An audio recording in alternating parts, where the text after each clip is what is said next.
नमस्कार दोस्तों, आप सभी का स्वागत है स्वास्थ्य व्लॉग में। मैं एक और नया व्लॉग लेके आई हूँ आप लोगों के लिए। जी हाँ, वट सावित्री जो हर किसी को पता है, बिहार, यूपी, एमपी में ये बहुत ज़्यादा चलता है, बहुत प्रचलित है।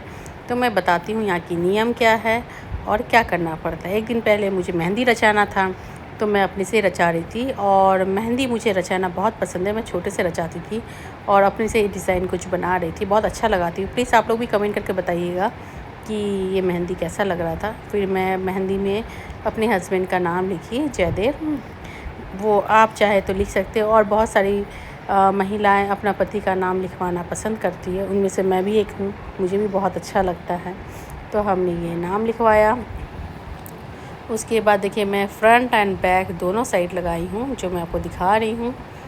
उसके बाद दूसरे दिन हमने नहा धो के पूजा की तैयारी कर रहे थे, जहाँ मैं फल फूल तैयारी कर चुकी थी, फल काट चुकी थी।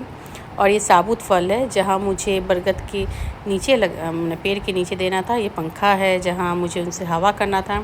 ये चावल पाउडर और हल्दी है, जो नियम के लिए मुझे चाहिए।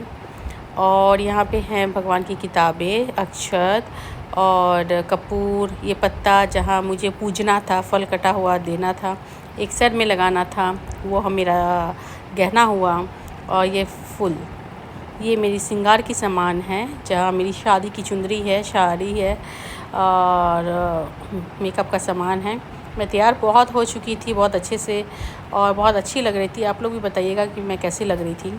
और चुंदरी वुंदरी ओढ़ के बड़ा मज़ा आ रहा था मेरे को। बहुत दिन के बाद, साल में एक बार तो मौका मिलता मेकअप करने का।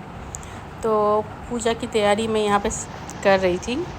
और जैसे जैसे बरगद के पेड़ में मैंने जल चढ़ाया, श्रृंगार किया, वैसे वैसे मुझे इस हाथ वाले पंखे में भी करना था।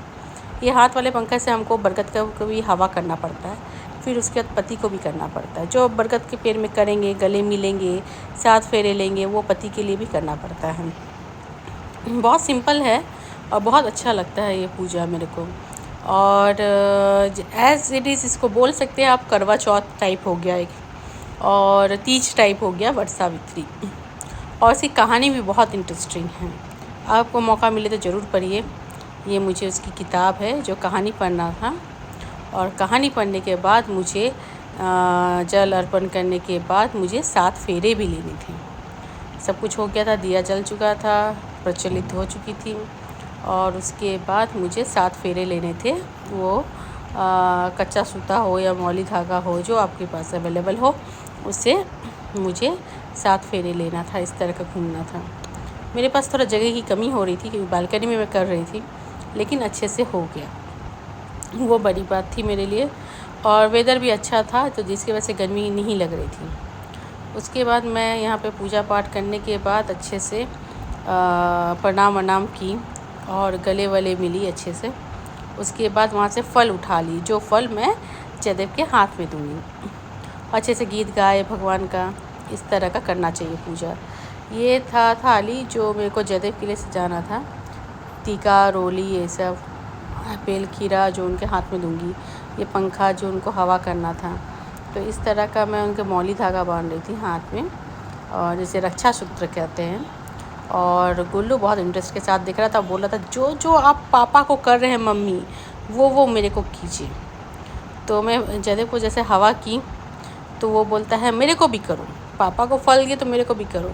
उसकी बातें मुझे बहुत हंसा रही थी, उसकी एक्टिविटी देखने में बहुत मज़ा आ रहा था। तो फाइनली मुझे करना पड़ा, नो डाउट।